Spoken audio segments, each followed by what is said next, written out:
This is the After Party, live with Kim McAllister. Pick a couch, grab a drink, and settle into the conversation.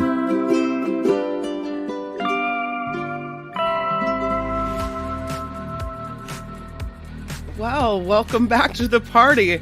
I'm still not looking my best, but after COVID, I'm glad to be able to have the party back on YouTube. And thank you guys for your patience and for giving me a little bit of a break as I try to work my way back up to normal. I had another COVID test today, and unfortunately, I'm still positive, but I'm definitely on the mend. I saw a question come through from, let me go back to the chat. A question came through from Cheryl, who wanted me to describe COVID.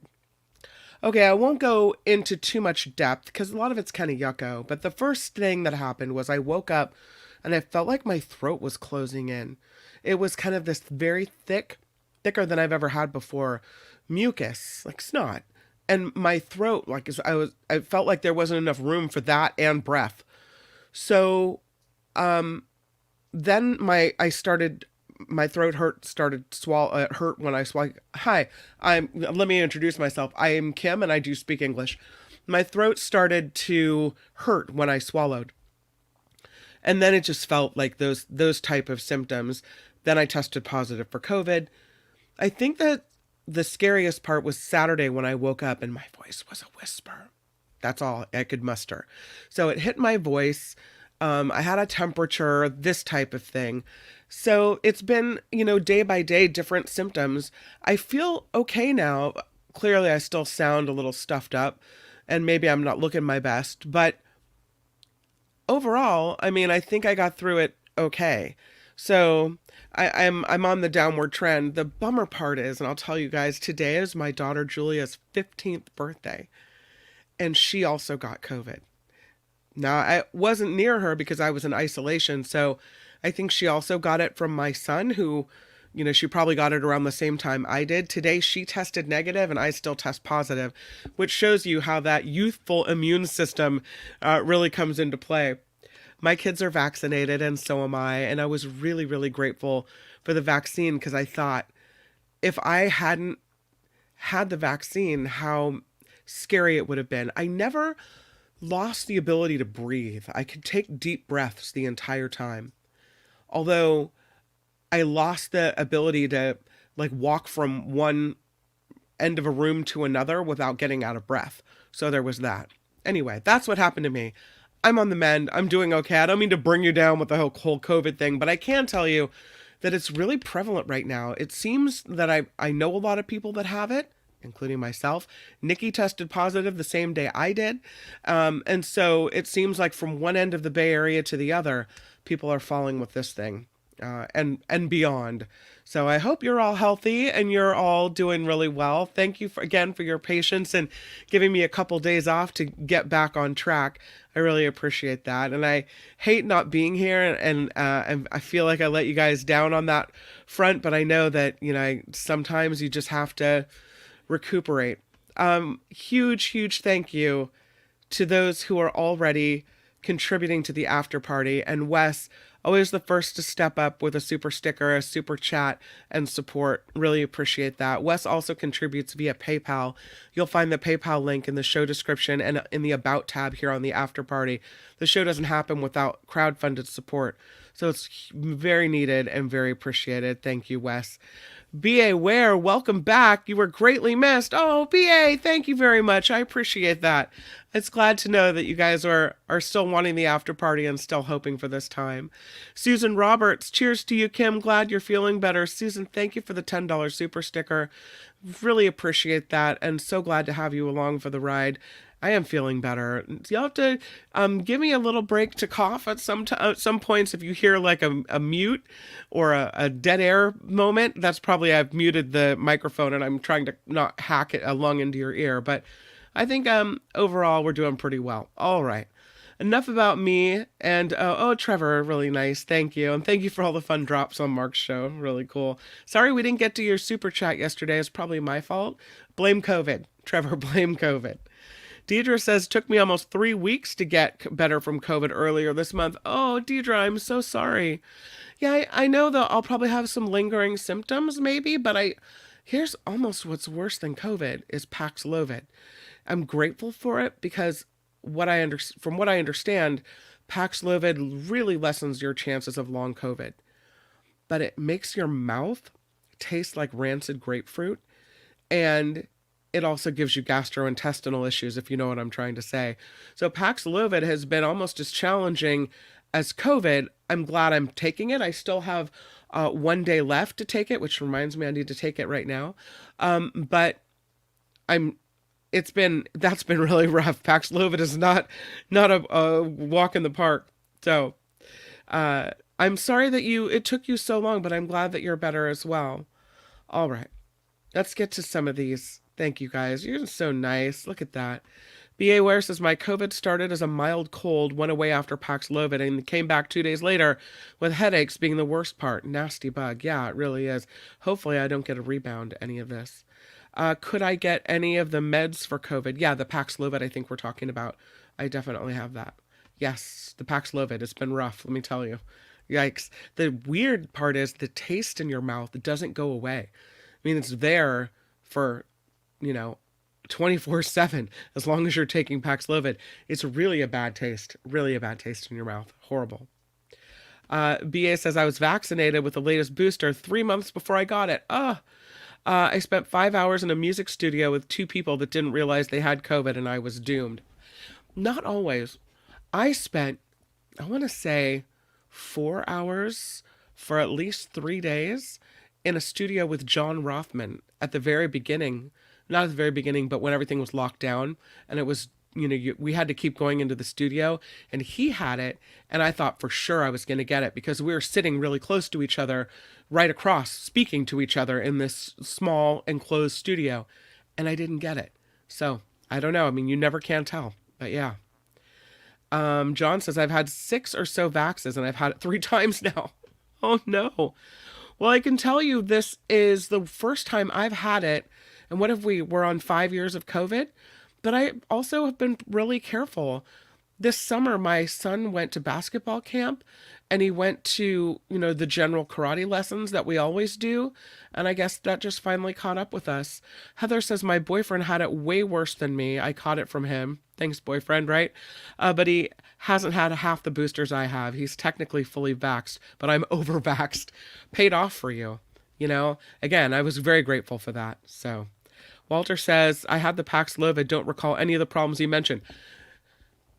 I'm so glad. Nikki told me about the taste, and then I experienced the taste for myself. But it is a side effect, and not everyone experiences the same thing. So could be that Paxlovid is easy for you, and I would say, given the risk of long COVID versus a bad taste in your mouth for 5 days and some gastrointestinal issues for 5 days, I'll take this rather than long COVID, because I've seen what that can do to people. And if I can stave that off, and that's really why I've been afraid to get COVID, is the long COVID, right? So, yeah. All right. Oh, did you? Yeah. Yeah. It hasn't been pretty for me. And I look at it and I think, here's what it looks like. Here's the Paxlovid. Comes in a little box, and you have to take 3 pills at the same time, and you have to take them every 12 hours, so twice a day, right? And you look at these pills and you're like, God, I really have to take this again, because the taste just starts wearing off right when you have to take it again. But oh well, that's the way life goes, right? Okay, enough complaining for me. Let's get to the fun stuff on the After Party Live. This is supposed to be lifting you up and not bringing you down. So that's what we're going to do. And first, although this is kind of a downer story, especially if you like a good candy bar, this place in the Bay Area is closing down. No. Yes. No, you say. Yes, I say. Sadly, Annabelles Candy is closing down, and they make some products, including the Rocky Road candy bar. Have you guys ever had that one? I do enjoy the Rocky Road. I mean, it's not like I have it all the time. Clearly, I should eat it more in order to help keep their business intact. But they also make the Uno bar, and they have a bunch of things that they make that now there's a question mark as to whether they'll still be able to make them. So kind of a bummer when you think about um, manufacturing in the United States and coming up with products and this creative company and candy company that is kind of a beloved staple of the Bay Area. They're laying off their workers and that's it for them. Annabelle's Candy is closing down. The factory is shutting down in, gosh, just a couple weeks. This company's been around for 74 years. They're in Hayward. The Hayward plant going to close down on September 27th. And that means 43 employees here in the Bay Area, 17 of them production workers, are going to be laid off. So Annabelle Candy's factories gone. Now, it's unclear if they're going to transfer the products that they make to one of their other companies in the United States. The parent company is called Promise Confections. So there's a chance that these candies could continue. But Abba Zaba and Big Hunk and Rocky Road, some of their, and I don't know if those, some of their major products, and I don't know if those are just Bay Area products or if those are, products that are everywhere, but you see those a lot in the Bay Area at, stores. So sad to see those go. Sayonara, Rocky Road for now. Yeah. Let's talk about this bikini. The bikini of the fantasies of millions of youth. The Star Wars bikini that Princess Leia, aka Carrie Fisher, wore in the Star Wars movie, has been auctioned off. You wonder who had it all this time. But yeah, it's there she is in the movie. Look at that. And they put it on a mannequin and they sold it. It's gone. This bikini auctioned off for $175,000. I would have thought maybe that would have gone for more. That's a really iconic movie costume. This gold bikini we first saw in 1983's Return of the Jedi went up for auction and sold for $175,000. It's called the Slave Leia bikini. She wore it when she was a prisoner in Jabba's palace. It was on posters. The poster of her was on walls all over America, right? She said of the outfit, when the director showed it to me, Carrie Fisher, I thought he was kidding and it made me very nervous. I had to sit very straight because I couldn't have any lines on my sides, like little creases. No creases were allowed. So I had to sit very, very rigid straight. How uncomfortable is that? What's wrong with a couple of ridges, sister? Ugh. The auction, though, also in addition to the famous Princess Leia bikini, included a Y-wing model used on screen during the final battle of 1977's Star Wars Episode 4, A New Hope. It was called the TIE Killer, TIE, because it had a TIE fighter painted on its nose. Here it is, the TIE fighter. So this Y-wing model was also sold during this auction as well, and it went for $1.5 million. So the Y-wing fighter is much more lucrative than the Princess Leia bikini, which I found kind of surprising. I don't know. I would think that more people know what the bikini is and how, what the significance of it is. But hey, I guess people like the Y-wing fighter, so that's okay. It's a miniature. It sells for $1.55 million, and that makes the Y-wing fighter the third most expensive Star Wars prop ever sold at auction. And there you go. I'll take the bikini over the Y-wing fighter any day, I think. How about this? This is something that maybe makes a little more sense. Something that nobody wanted is an auction of bedpans. Yay! Nobody wants a collection of 163 unique bedpans, and so it failed to sell at auction. The owner of what may well be Europe's largest collection of bedpans is stuck with those bedpans. 77-year-old Mary Jacobs of Newmarket, England, started her unusual collection while helping out with rummage sales at the Salvation Army Hall in 1984. She said, "I saw a slipper bedpan come in and I bought it for 64 cents. And that was just the start." She said, "I wanted to collect something different." I'd say she succeeded. It snowballed from there, and I found myself going around so many places to add to my collection. She's got 163 different bedpans, and she's run out of room to store them all. She said, "I had a cupboard built to store them in my front bedroom, but I'm getting older and I need to clear some space, so I hope they go to a good home. They're all clean, they're washed, in fantastic condition." Nobody really wants a bunch of old used bedpans, am I right? I don't know. She tried to offload the collection earlier this month at an auction, but the little bedpans had no, not even a bid, not even one. Offered for sale in 17 group lots, 6 to 12 bedpans each, including classics such as the improvised ideal bed and douche slipper and a Joneswear Relax number 500. We're sure, they say, there's something for everyone who desperately needs to go. That's the way the auction house had the listing. Is it any surprise to you guys that nobody wants a collection of bedpans? I mean, there's probably a buyer out there somewhere. I don't know. Viewfinder says some people will hoard anything, but I've never heard of, toilet paper going bad? Yeah, me neither. Walter wants to know if she has a Guinness record for all those bedpans. Maybe it's not a category, but should be. No, the douche slipper. J.D. Vance's new nickname. The classic crapper. Yeah, not a surprise to me that nobody wants those. However, speaking of COVID, apparently more animals have COVID now. The COVID virus, we've heard of, a zoo animal picking it up. I think there was a story about a dog that got COVID. Well, a new study finds COVID is widespread among wildlife in the United States. It was detected in 6 common backyard species: deer mice, opossums, raccoons, groundhogs, cottontail rabbits, not the bunnies, red bats as well.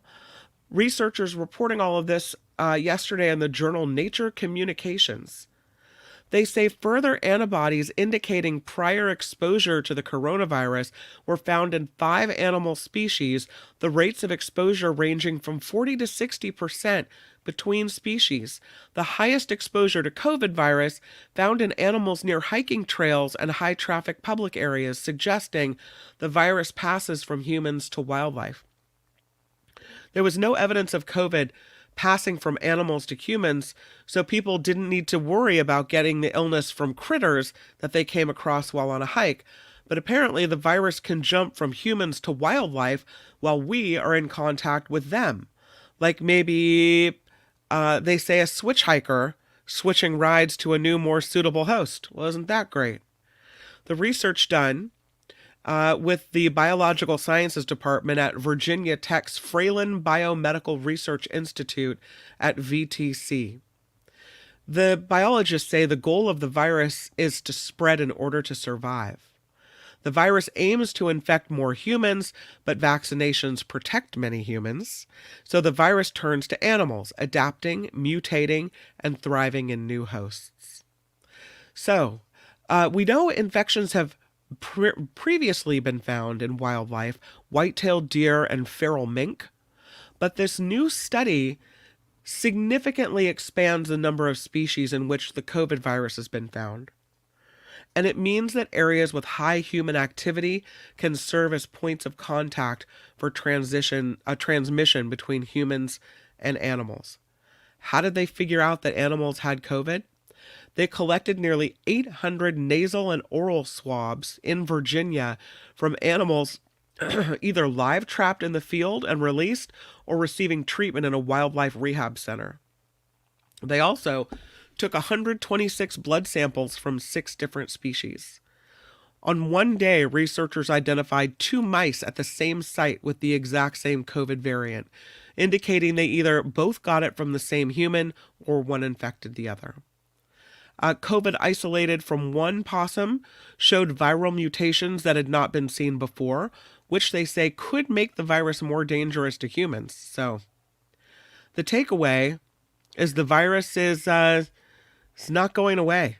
They found positives in a large suite of common backyard animals, and many of the species tested positive in Virginia are common throughout North America. So as I'm suffering away in here, the animals are suffering away out there. Pardon me for a cough break.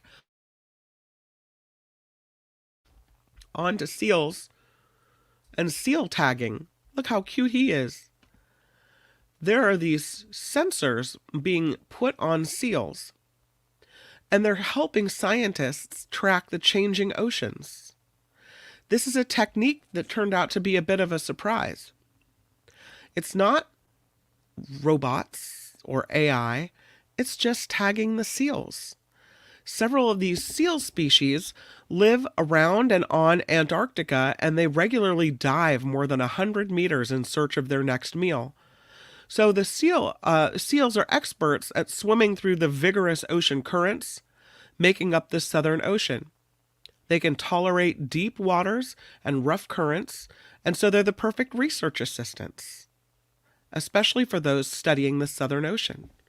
So they tagged these seals, they put the tags on their foreheads for the last 2 decades to collect data in remote, inaccessible regions. They tag them during mating season when they come ashore to rest, and then the tag remains attached to the seal for about 1 year. It's glued on, so it's not like punched in or anything. It doesn't affect their behavior. The tag detaches after the seal molts and sheds its fur for a new coat every year. The tag collects data while the seal dives and transmits its location and the scientific data right back to researchers via satellite when that seal pops up to surface for air once again. It's now an international collaboration. They've got data sharing, advances in satellite technology, mean that scientists have almost instant access to this data that the seals are providing. It's really interesting. They typically look at pressure, temperature, salinity, all these types of sensors, and it's used to assess the ocean's rising temperatures and changing currents. They're also looking for phytoplankton concentration as well. So the seal sensors tell researchers about the effects of climate change around Antarctica. About 150 billion tons of ice melts from Antarctica every year, contributing to global sea level rise, and the melting is driven by warm water carried to the ice shelves by oceanic currents. The oceanographers looking at this data describe some of the physical pathways this warm water travels to reach ice shelves and how currents transport the resulting melted ice away from the glaciers. Oh, interesting what they're finding out and how they're using seals as their research assistants to do it. Here's a story that maybe you would think is a little more fun. And this one is about some very sneaky birds, indeed, that are hungry. And seagulls, they'll come and they'll take whatever they want. If they can get a hold of it, they're going to eat it, they're going to get it.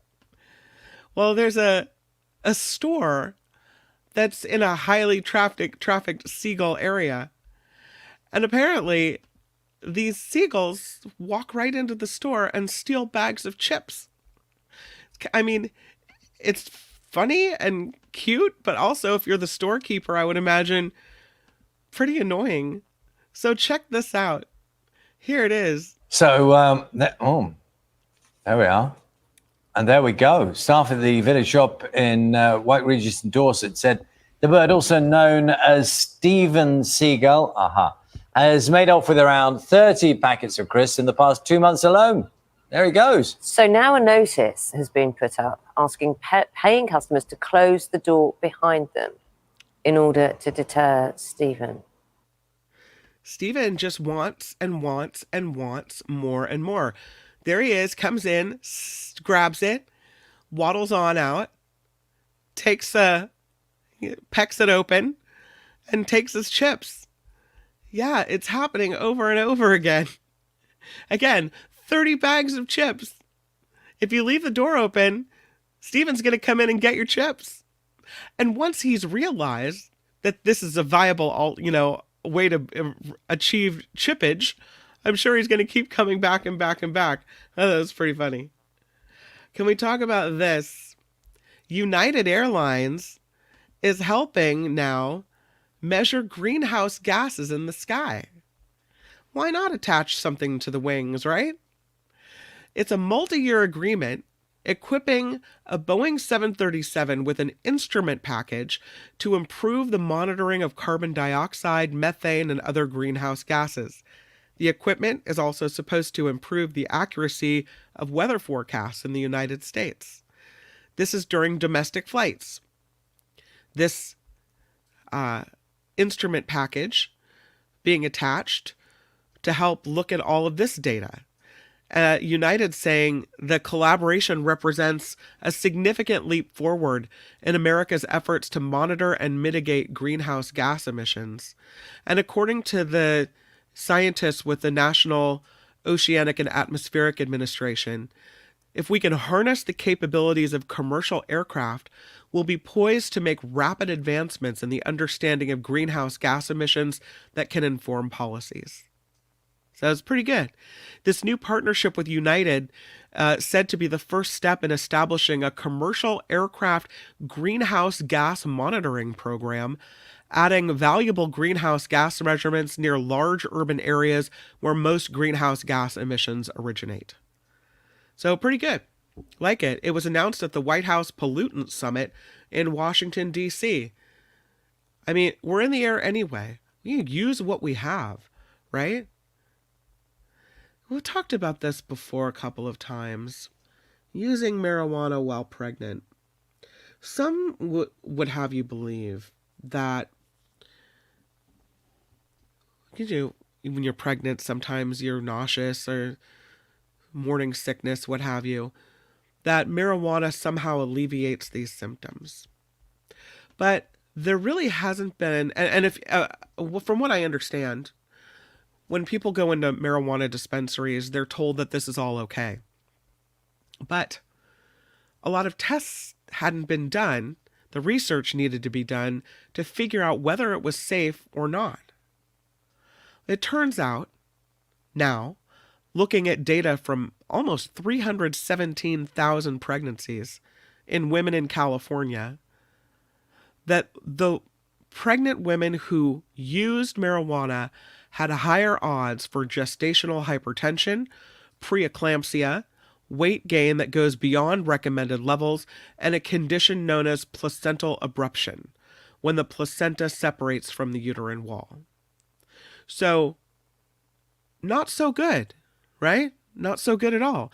There's a slight but significant rise in dangerous obstetric complications for pregnant women who use marijuana. And before this, there was a big question mark over it.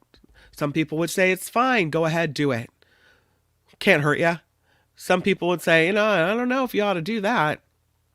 It turns out that, according to research, maybe we ought not to be doing that. The researcher said the findings are important because little is known about whether prenatal cannabis use is associated with maternal health outcomes during pregnancy. Find more about this in the JAMA Internal Medicine journal, JAMA Internal Medicine, posted on Monday. There have been numerous studies suggesting the use of cannabis during pregnancy can raise fetal risks for low birth rate, preterm birth, and the need for care in a neonatal ICU.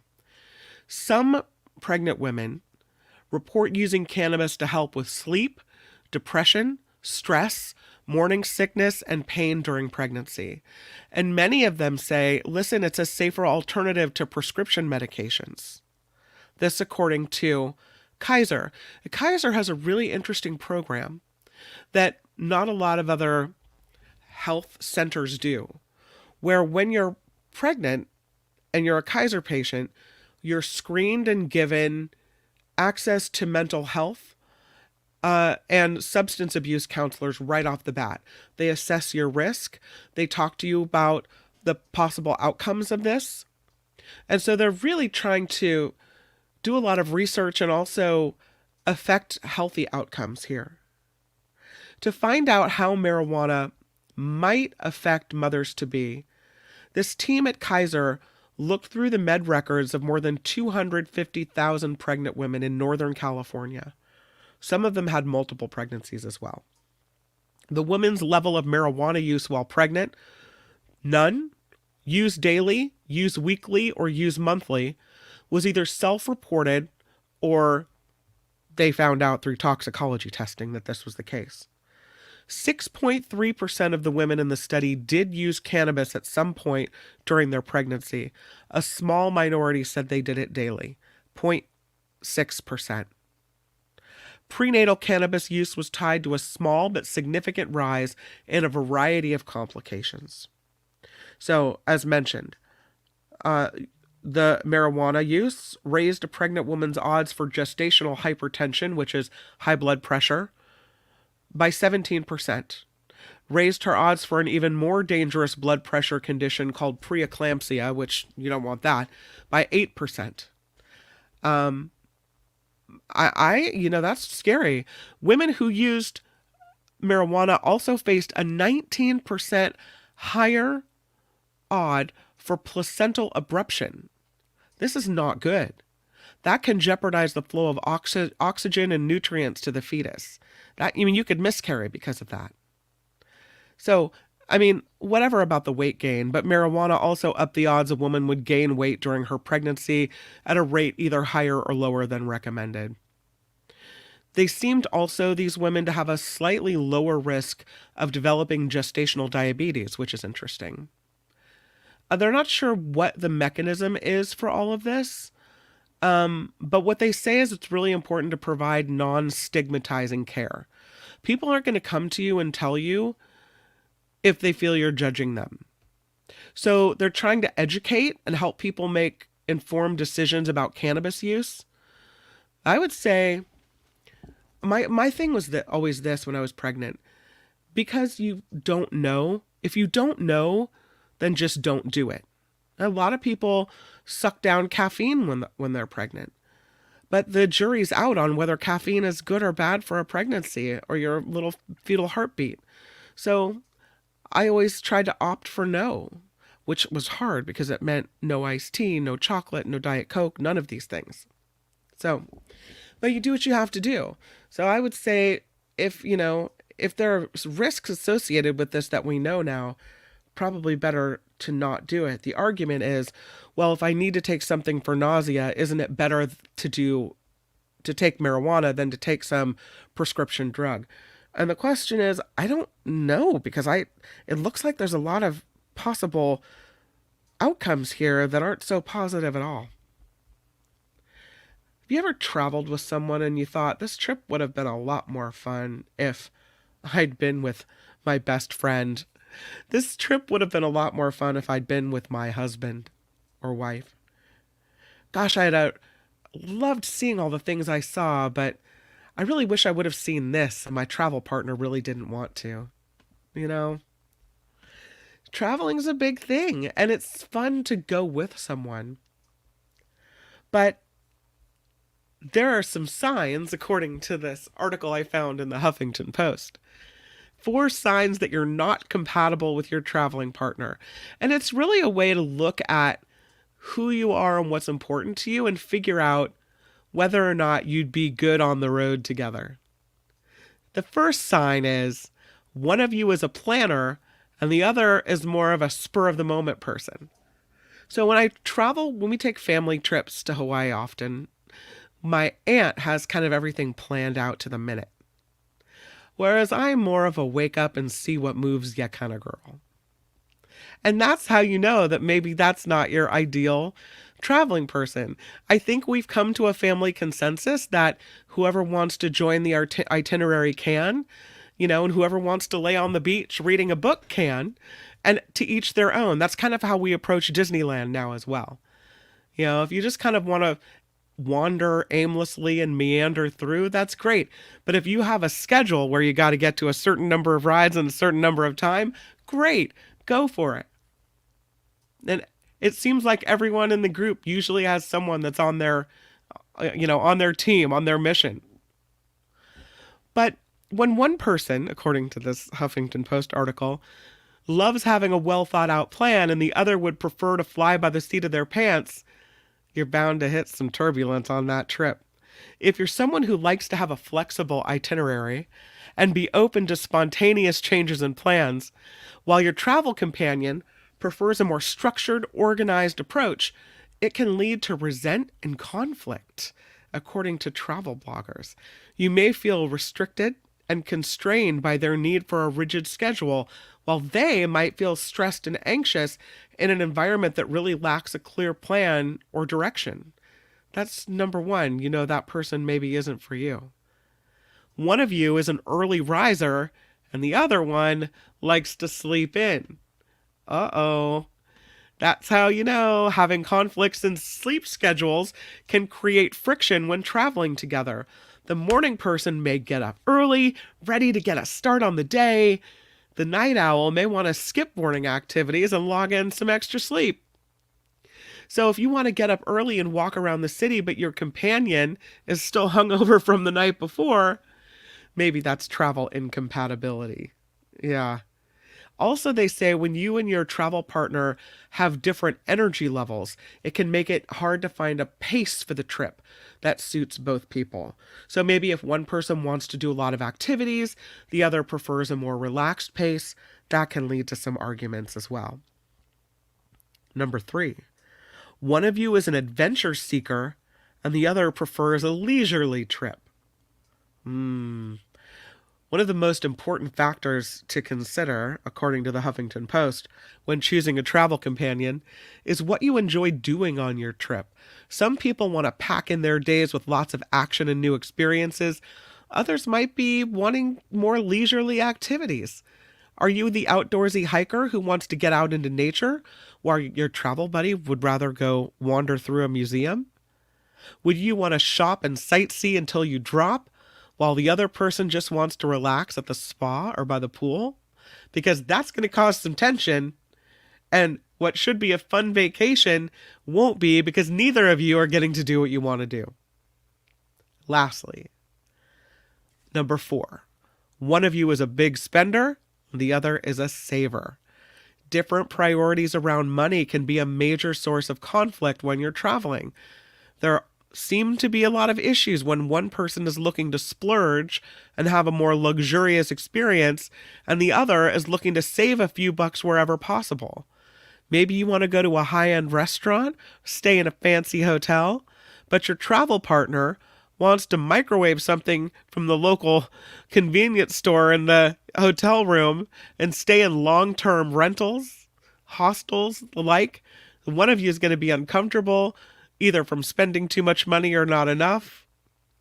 Make sure your values around money are similar and that you're prepared to have a budget and a spending range aligned with each other. Otherwise, one person will feel stretched and worried about money, and the other feels restrained in their ability to enjoy the destination how they would really like to enjoy it.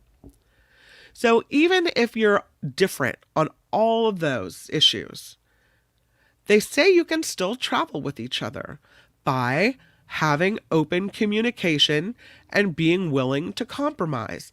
So maybe you spend one day doing these outdoorsy adventures things, going from place to place like the Amazing Race, seeing everything you can see. And then the next day, you are lounging by the pool or whatever it may be. Plan the trip together so you both have a say in activities, restaurants, and accommodations, and make sure both sides are heard. And that means maybe you stay in the fancy hotel half the trip and the other half the trip you stay in the budget hotel. Then you can have a really good trip together because there's compromise and you're still enjoying it together. So I think this is a really important point to keep in mind, that it's okay to travel together, but it's also okay to do stuff on your own too. So if you're with someone, that maybe wants to go to the museum for the day and you're not into it, then, divide and conquer, right? Each go do your own thing and meet back at the hotel for dinner or whatever it may be. There's something to enjoying a trip with someone else. You enjoy each other's company, right? And create memories together. But the travel bloggers are saying that doesn't have to be every minute of the day. It really doesn't.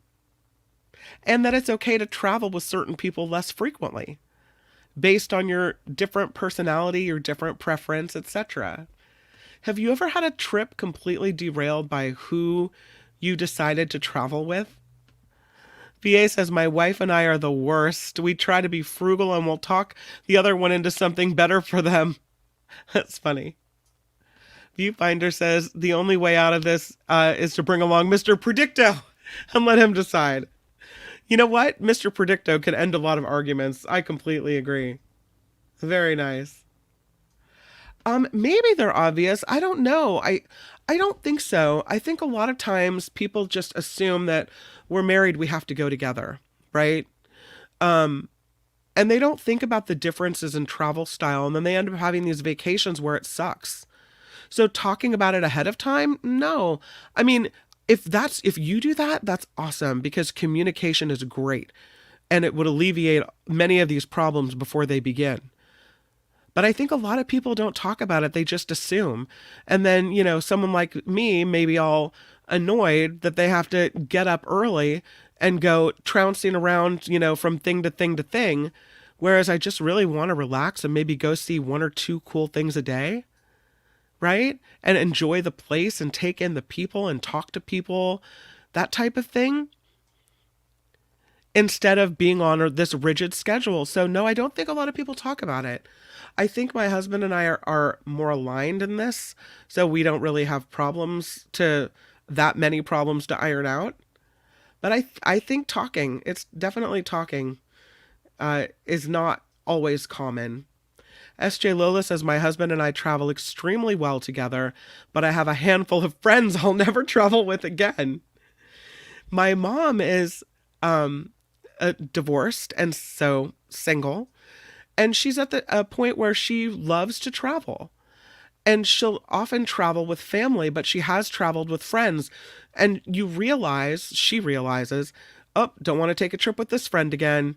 Oh, don't want to take a trip with this friend again. Or, gosh, I really loved traveling with this person. So, sometimes you just don't think about those little things about, whether you're a night owl or a morning person, or, you might think about the itinerary, that type of thing. But some of those other things, maybe not. Deidre says, my husband and I sleep in different rooms when we go to Maui. He stays on California time and wakes up at 4 a.m. While I like to wake up with the sun. Yeah, I feel the same way, Deidre. When I'm there, I'm on Hawaii time for sure. Yeah. All right. Well, sorry if it was obvious to you, Trevor, but I thought that was kind of interesting because I hadn't thought about it before. Let's move to the lotto of the day, shall we? I think we can. This is another one of those stories where somebody almost lost it. Won it and almost lost it, just like that. Sorry, let me take that comment down, because if I don't, I'll forget and I'll stay up all show long. You know me. All right. So this is a couple that salvaged a lottery ticket worth $200,000 from the trash. This couple's from South Carolina. Now they're looking for their dream home because they won the lottery. They purchased a $5 lottery ticket at the Circle K in South Carolina, Spartanburg. They scratched this ticket. Well, I guess it wasn't a Mega Millions ticket then. It was a scratcher. The wife believed it was a non-winning ticket and threw it out. What? But her husband spotted the discarded ticket in the trash, old Eagle Eyes there, and realized maybe there was a mistake. He called out to his wife, pointing out a critical detail. You have a 12 on it, he said. She retrieved the ticket, scratched it further, and uncovered the $200,000 jackpot. 1 in 750,000 are the chances in that. So, winner, winner, and now they're looking for a new house. You believe she almost threw it away. Man, I'll tell you. A story about the best place to start a career. And, you know, kind of depending on the availability of jobs, how much it costs to live in this area. So cost of living, availability of jobs, just a couple of the factors that play a role in the best place to start your career. Atlanta, Georgia beats out all of the rest where young professionals can start and build a career and a life. Atlanta beat out the rest of U.S. cities for young professionals because of its high median income, growth rate, abundant job opportunities, and high job satisfaction. They offer plenty of entry-level jobs. There's a strong average starting salary of $4,342 a month. This according to Wallet Hub. They say it's a vibrant atmosphere. There's a young, educated population.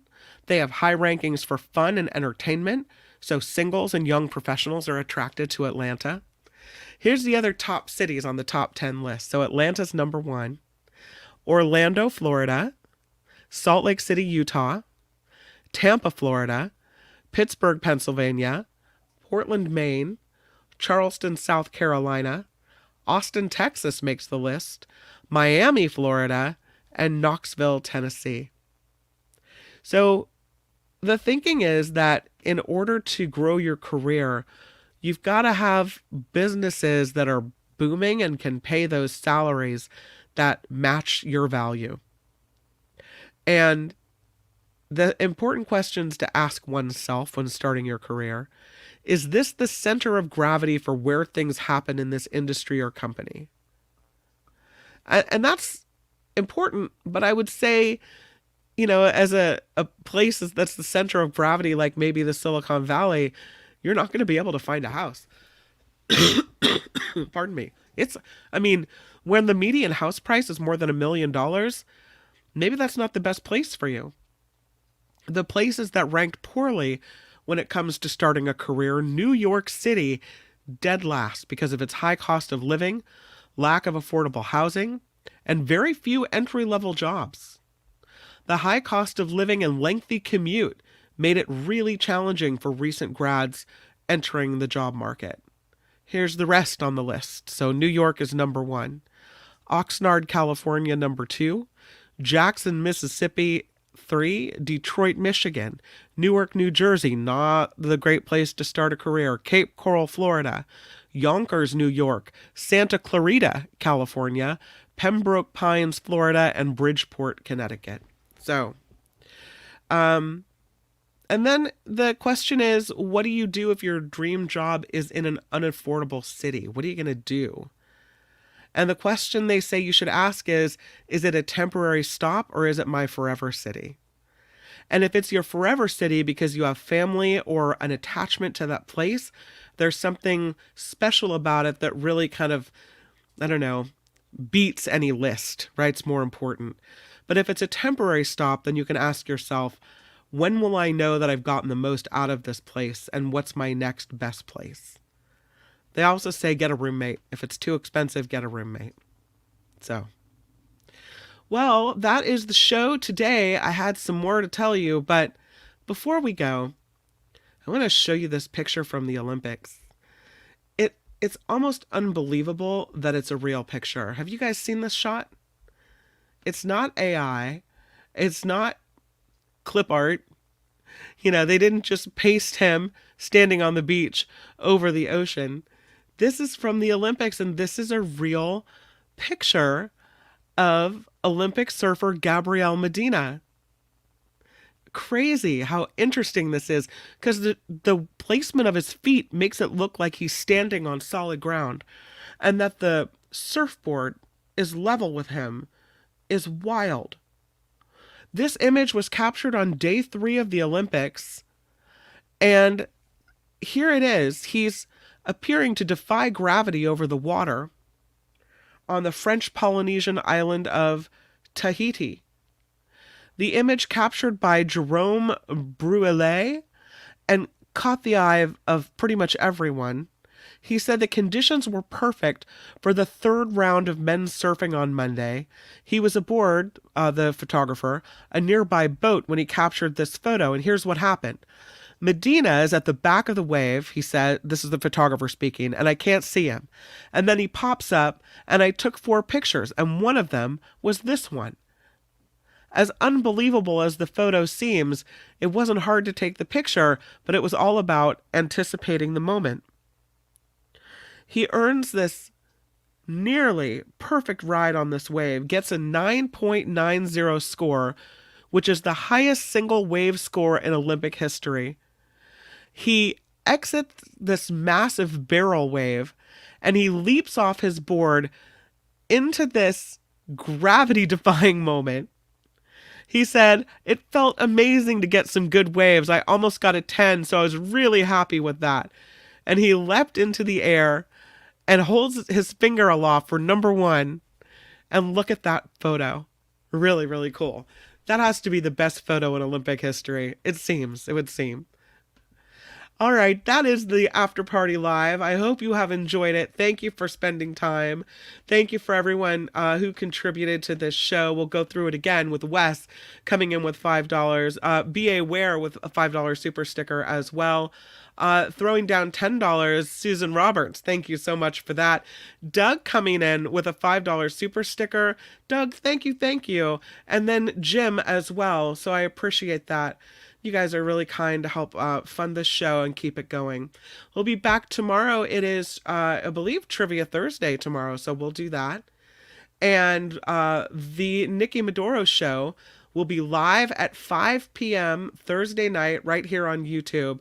So Nikki and I will both be able to talk about our experiences with COVID. She and her family are going through it as well. A very, very happy 15th birthday to my daughter, Julia. I just hope that that it's not too COVID-y and bad of a birthday for her. So I'm celebrating her in my heart. Uncle Jim says, any word on how Nikki is doing? I hope she might be well enough to do the Thursday live show. We have talked about it.